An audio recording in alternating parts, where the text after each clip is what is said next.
लकिया जी, आपका भी स्वागत है कार्यक्रम में। और पहले तो आपसे सोने चांदी के जो ज्वेलरी है उस पर ही जानना चाहेंगे। कैसे देखते हैं आप सोने की इतनी ज्यादा बड़ी वॉलेटाइल मूवमेंट, और क्या उसका एनी इम्पैक्ट आया है हमने ज्वेलरी की खरीदारी पर? सबसे पहले मनीषा जी, आपको और सीएनबीसी का सभी कस्टमर को बहुत बहुत बधाई। नवरात्रि की शुभकामना। बहुत बढ़िया त्योहार चल रहा है और यही त्योहार होता है कि सभी के घर में खुशियां। और गोल्ड डायमंड ज्वेलरी तो ऐसा प्रोडक्ट है कि खुशियां में जरूर लोग खरीदते हैं। और मैं तो सभी को बोलता हूँ, हमारे सभी ज्वेलर्स को, जो खुशियां बेचेगा उसके घर में तो खुशियां रहने वाला है। अभी बात बताया, जब भी गोल्ड की या तो डायमंड की कोई भी प्राइस जब भी बढ़ता है तो थोड़े टाइम के लिए कस्टमर अटक जाता है, स्टेबल होने से वापस खरीदता है। तो लास्ट थोड़े दिन में गोल्ड की प्राइस थोड़ी स्टेबल हुई है, हाईएस्ट लेके थोड़े नीचे आई है, तो अभी थोड़ी खरीदारी है और हम्म। सीजन में और ज्यादा खरीदने की भी उम्मीद है। डायमंड तो जरूर मैं बोलूंगा कि प्राइस कम हो गई है पहले की कंपेयर में, बिगर साइज में तो अच्छा खासा कम हो गया, लेकिन लास्ट 3-4 महीने से डायमंड की प्राइस भी स्टेबल की तरह है। तो जब भी कोई चीज स्टेबल होता है तो लोगों को कॉन्फिडेंस बढ़ता है। ओवरऑल देखे तो थोड़ा प्रोडक्शन भी कम है। थोड़ा क्लास एक आध महीने से चाइना का थोड़ा मूवमेंट बेहतर हुआ है, यूएस का तो बेहतर है, पर सबसे बड़ा इंडिया का और वर्ल्ड का सेकंड नंबर का मार्केट जो है वो डायमंड का इंडिया हो गया है। जो एक जमाने में चाइना था, उससे पहले जापान था, अभी हम्म। यूएस के बाद सेकंड नंबर का मार्केट इंडिया में। तो इंडिया में डायमंड ज्वेलरी का, गोल्ड ज्वेलरी का बहुत बड़ा स्कोप है। मैं एब्सोल्युटली। बहुत बार बोलता हूँ, लेकिन यंग जनरेशन भी इंडिया में बहुत है। अभी सभी ब्रांड, जैसे हमारी कृष्णा ब्रांड आज 45 शोरूम हो गया और 1500 शोरूम में इंडिया में अवेलेबल है। जो ब्रांड ट्रांसपेरेंसी है, स्टैंडर्ड पॉलिसी है। फिर कल हमारा शोरूम खुला सासाराम में, बिहार में सासाराम में। वहां पे भी कृष्णा की सेम प्राइस, बॉम्बे में भी सेम प्राइस, दिल्ली में भी सेम प्राइस। तो जो ब्रांड, जो ज्वेलर स्टैंडर्डाइज है, उसका बिजनेस बढ़ने वाला है। आज के कंज्यूमर को अच्छा एक्सपीरियंस चाहिए, हम्म। ट्रांसपेरेंसी पॉलिसी चाहिए। और आज के कंज्यूमर जो लेडीज है, 10-15% से भी बढ़ के 20-25% लेडीज जॉब करने लगी। जो 20 साल पहले देखे तो 5% थी। तो इंडिया का मार्केट तो बेहतर रहने वाला है। और एक दिन डायमंड मैन्युफैक्चरिंग में तो इंडिया नंबर 1 है। सालों से 10 जी में से हाँ। 9 हीरा जो है वो इंडिया में मैन्युफैक्चरिंग हो रहा है, 9 में से 8 जो है वो सूरत में, गुजरात में हो रहा है। तो है, लेकिन एक दिन ये आएगा कि यूज में भी, डायमंड ज्वेलरी कंजप्शन में भी इंडिया नंबर 1 होने वाला है।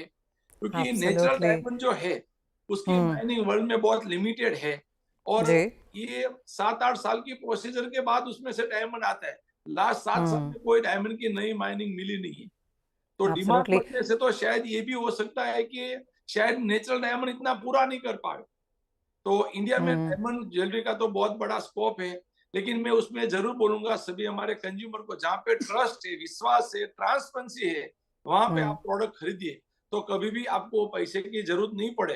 पर सभी एक्सचेंज करने का है, बायबैक देने का है, तो जैसे बहुत सारी ब्रांड की यूनिफॉर्म पॉलिसी है। कृष्णा 90% बायबैक देता है आज की प्राइस से, 95% एक्सचेंज। तो ये सभी जो पॉलिसी वाले हैं उसका धंधा बढ़ रहे हैं। और नेक्स्ट 10-15 साल जो है मनीषा जी, इंडिया का ही है, क्योंकि इंडिया सुपर पावर बनने वाला है, उसमें कोई शंका है नहीं। तो जो जो ओके। इंडस्ट्री में सभी है, एक्सपांड जी। करने का उससे बेहतर समय नहीं है। और नहीं, ये तो एब्सोल्युटली। प्रोडक्ट ऐसा, घनश्याम जी, अगर हम नंबर्स देखें, और क्योंकि हमारी बात यहाँ पर अक्रॉस इंडिया ज्वेलरी वालों से होती है और सभी यहाँ पर एक्सपेंशन, सभी यहाँ पर बिजनेस बढ़ाने की बात कर रहे हैं, नए कॉरपोरेट्स आ रहे हैं, नए आईपीओस भी यहाँ पर मार्केट में आ रहे हैं, तो जैसे आपने कहा एब्सोल्युटली हमने चाइना को पीछे छोड़ दिया है इंडियन डिमांड के लिहाज से, और काफी स्ट्रांग नंबर्स आने की उम्मीद भी है। लेकिन आपकी कंपनी के बारे में ही यहाँ पर बात करेंगे। और जैसे आपने कहा 45 फ्रेंचाइज शोरूम्स अब आपने यहाँ पर खोलिए हैं। कितने समय पर आप ये 45 नंबर पे पहुंचे हैं और यहाँ से क्या प्लान है? कृष्णा ब्रांड का जो 45 शोरूम हुआ, अभी 2 साल नहीं हुआ, ये ओके। नवंबर में 2 साल होगा। उससे पहले हमारा प्लान है 50 शोरूम ज्यादा बन जाएंगे। मतलब इंडिया में कंजप्शन ही बढ़ रहे हैं।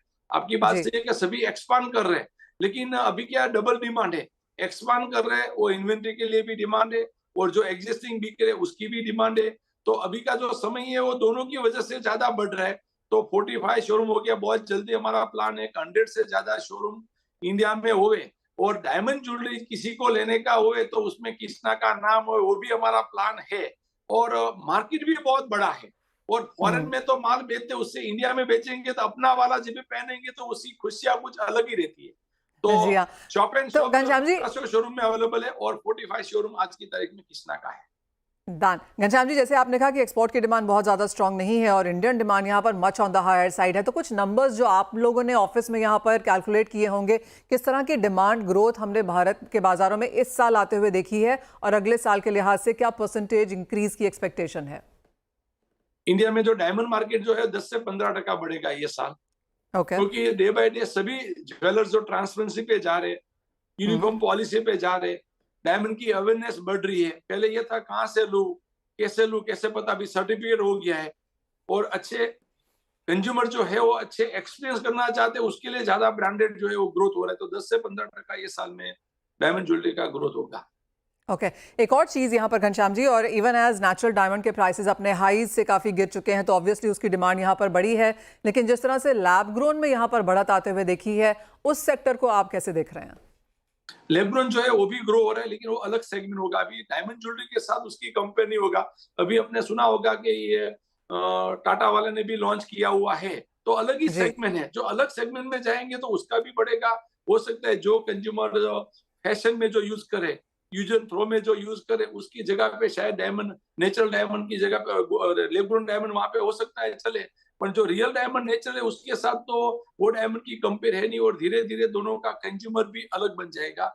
जहां पे नेचुरल डायमंड यूज नहीं हो रहा है वो शायद प्रोडक्ट में, समझो एग्जांपल लेडीज का पर्स होए तो पर्स में शायद लेब्रॉन डायमंड यूज होए।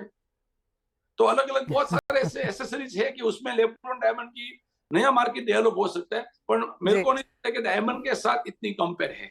Okay, done. एक लास्ट क्वेश्चन घनश्याम जी, एक प्राइसिंग पॉइंट के हिसाब से अंडरस्टैंड करने के लिए, इसका 2 पार्ट है। एक तो ये कि अगर लैब ग्रो, आप पहले तो ये बता दीजिए कि अगर नेचुरल डायमंड 1 कैरेट कितने का है और साथ में लैब ग्रोन 1 कैरेट कितने का होता है? नेचुरल डायमंड 1 कैरेट की बात करें तो 5 लाख का है, बेटर क्वालिटी का। जी। और lab grown diamond 1 carat loose diamond without jewellery लेने के लिए जाओ तो वो डायमंड शायद आपको मिल जाएगा आज की तारीख में 10,000 रुपीज में। 10,000 रुपए में? 10,000, तो उसके साथ कुछ कंपेयर नहीं है। गोल्ड और लेबर के साथ समझो देखिए तो वो 50-25,000 होगा और ये जो है वो 7 लाख है, तो दोनों के साथ कुछ कंपेयर नहीं है। मेरा कहने का कर नहीं वो सकते। अलग ही सेगमेंट में जाएगा और अलग ही सेगमेंट में उसका यूज होगा लेब्रो डायमंड का। और नेचुरल जो है, इंडिया नेचुरल में बिलीव करता है, रियलिटी में बिलीव करता है। हम यूएस जैसे नहीं है कि मंडे से फ्राइडे कमाया और स्पेंड कर दिया, जितने टाइम है उतने टाइम साथ में रहने का वो कल्चर हमारा नहीं। पूरी लाइफ का सातों जन्म का साथ में रहने का वादा करते हैं, वहां पे तो नेचुरली चलेगा। Right, point taken. Ghanshyam Dholakia ji, as always बहुत बेहतरीन कॉन्वर्सेशन रही, लेकिन इसी के साथ एक ब्रेक का